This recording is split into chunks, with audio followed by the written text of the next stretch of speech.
All right, we are live inside Harvard Studio 620 Lounge with Chris Getzlaf, a two-time Grey Cup champion with your Saskatchewan Roughriders. Lucky to have him live on set.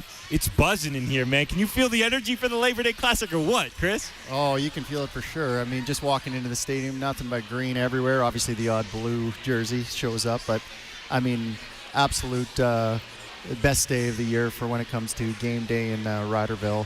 It's always slammed. I think it's a sellout. Should be a phenomenal game, fighting for first place.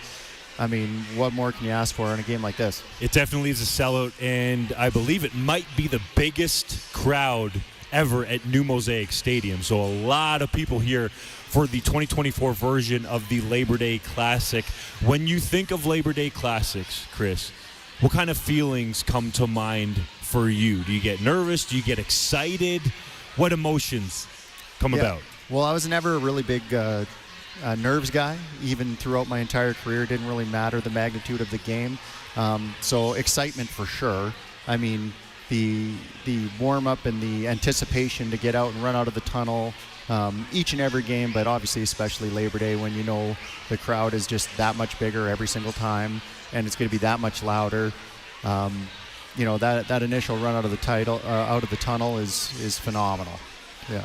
What are some of your favorite memories on the field from Labor Day Classics? You've had some big moments in these games. Yeah, I mean, I got several that come to mind. You know, I was able to score several touchdowns for one, and anytime you score a touchdown, the adrenaline rush in front of the hometown crowd's amazing. So there was a number of those. I mean, Kerry Joseph's amazing run in 2007 on a QB draw for like 30 yards to win the game. Huge moment in that season to help propel the back end of it and eventually winning the Grey Cup. And then, you know, pounding them 52-0 at home. I mean, I think that one stands at top of the list. It's one of the biggest blowouts that I've ever been a part of. How does a blowout like that happen in professional football? You know, you just end up firing on all cylinders. It's rare. It's still going to be rare all the time. It doesn't even matter the matchup. That's a rare feat. But, you know, when you get everything firing on all cylinders, you know, offense comes out firing. You end up forcing a bunch of turnovers, so you got short fields. I mean, you just start piling up the points, and then obviously eventually the other team's going to get a little deflated, and that's going to affect their gameplay going forward. What are some of your favorite moments off the field from Labor Day Classics, be it the crowd, the energy leading into the game, after the game? What comes to mind? I mean, leading up to the game, you know, we used to always have a gathering where people could come and get autographs. It was a big team kind of signing event, so, you know, there'd be several different tents set up where fans could come and interact with the players and get some autographs. So I always thought that was a great event because, you know, it really brought the community together and got everyone in there to, you know, talk and see their favorite players. And they did it in a manner where there was a good chance that if you were there early enough, you were going to get to kind of see everyone you wanted to. So, you know, those are one of my best, you know, kind of pre-game leading up kind of memories for sure. I mean, after the game, you know, just the feeling of winning and winning another week, and obviously you're flushing that pretty quick, but you can always relish in a win right after. Do the Labor Day wins stand out close to your Grey Cup wins? You know what? I don't know if I would go that far. I mean, obviously it's been a long-lived rivalry.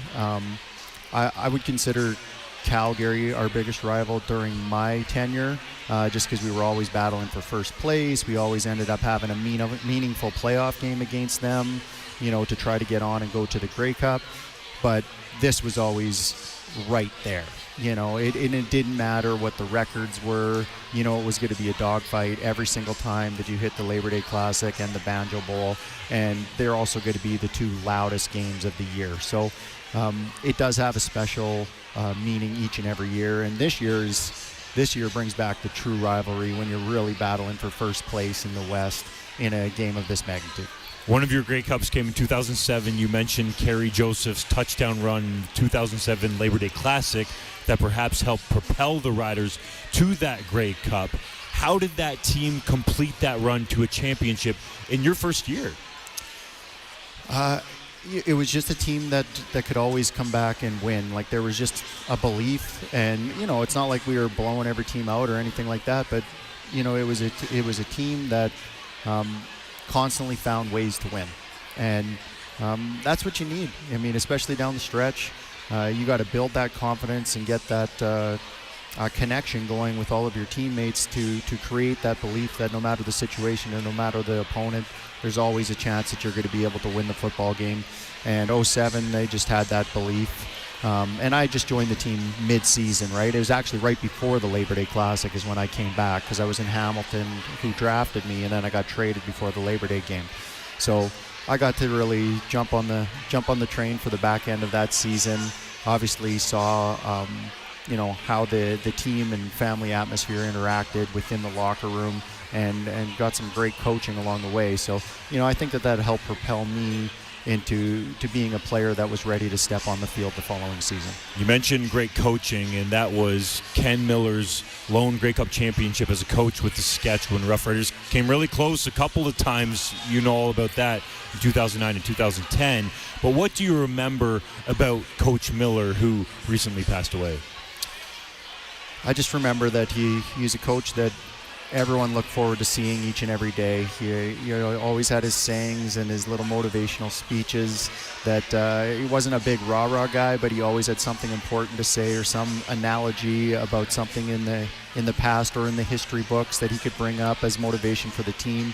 And most importantly, I just felt like he treated everyone like men, and he had a keen interest in everybody's well-being on a personal level, not just on the football field. So he was always interested in how you were doing emotionally and at home before he even got into anything about the actual team. So it made guys want to run through a wall for him. He was a unique coach, a great individual.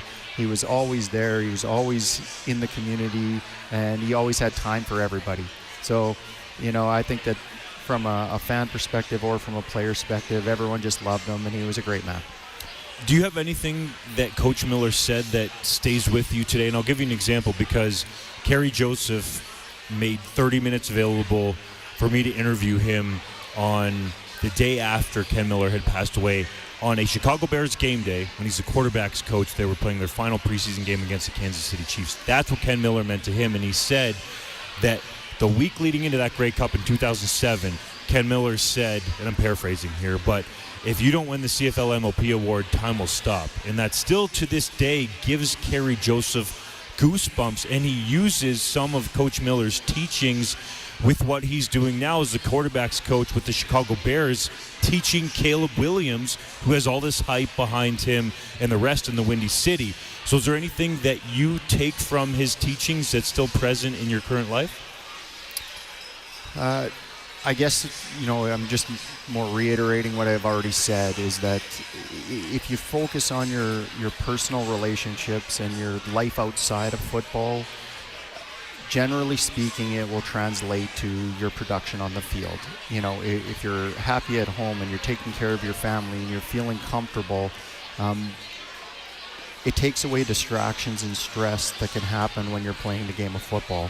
So it really allows you to focus and be mentally prepared to go out there and win in each and every game and each and every play.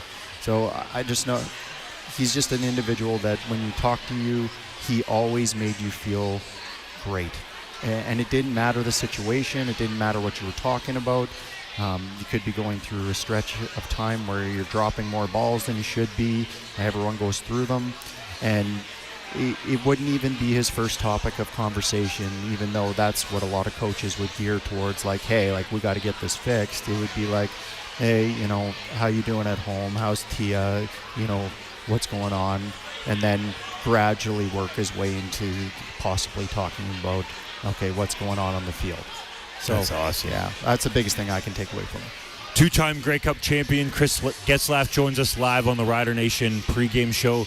You were a fantastic receiver, so let's look at this Rough Riders receiver corps right now. A lot of talk about a Joe. He's a Canadian like yourself playing this game. Not from Regina, though, like you. But people want to see him get the football more. Does he deserve it? And do you think he has this sky-high potential? And if so, why?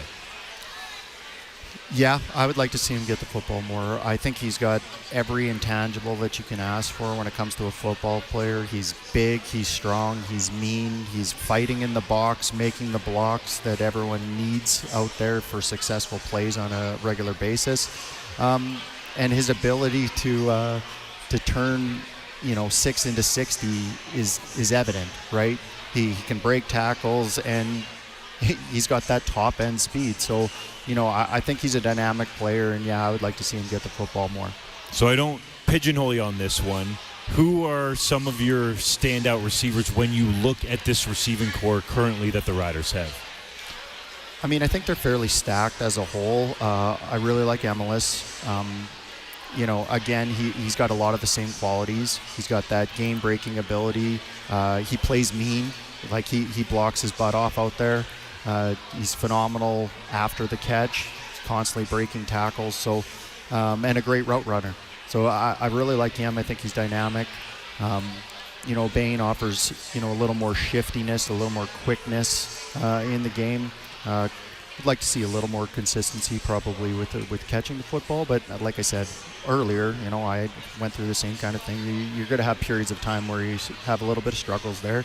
And I think he'll bounce back great. He's a good receiver. So, they have a lot of depth. I mean, Schaefer Baker, he's missed some games, but obviously the talent is there when it comes to route running and catching the football, and he's a big body as well.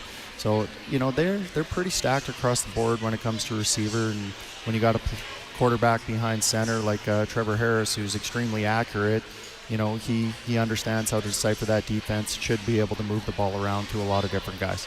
There it is from Chris Getzlaf, two-time Grey Cup champion, a Regina native. Lucky to have you join us live in person on set inside Harvard Studio 620 Lounge. We'll let you enjoy the game. Thanks, Chris. Thank you.